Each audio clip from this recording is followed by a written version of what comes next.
votre chronique vie quotidienne, consommation, Marie Dupin. À partir de demain, il va falloir remplir notre déclaration de revenus. Et cette année, il y a quand même pas mal de nouveautés. Vous nous aidez. Voilà, alors commençons par les choses qui ne changent pas.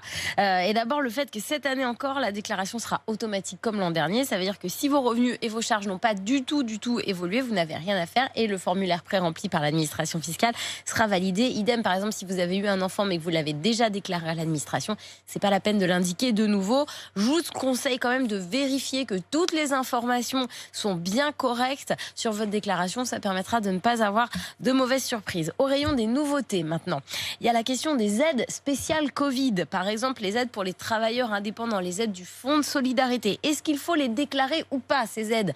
Eh bien, la réponse est non. Elles sont exonérées d'impôts. Pareil pour les salariés qui ont reçu la fameuse prime exceptionnelle de pouvoir d'achat. Cette prime est exonérée jusqu'à 1 000 € et même 2 000 € en cas d'accord d'intéressement dans l'entreprise. Et les frais liés au télétravail, est-ce qu'ils sont exonérés d'impôts aussi? Oui, ils sont exonérés d'impôts. Et d'ailleurs, c'est toujours le cas. Ce n'est pas spécifique à cette année où on a tous beaucoup télétravaillé.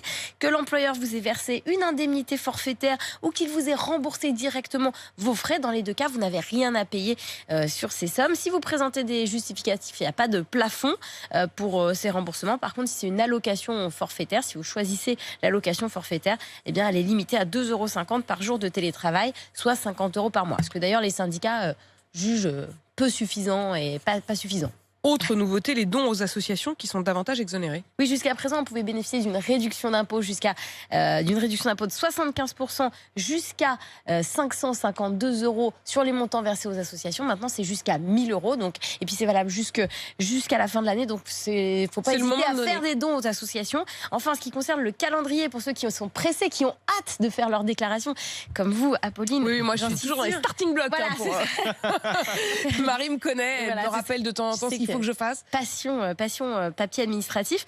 Donc ça commence demain, mais vous avez quand même un peu de temps pour le faire.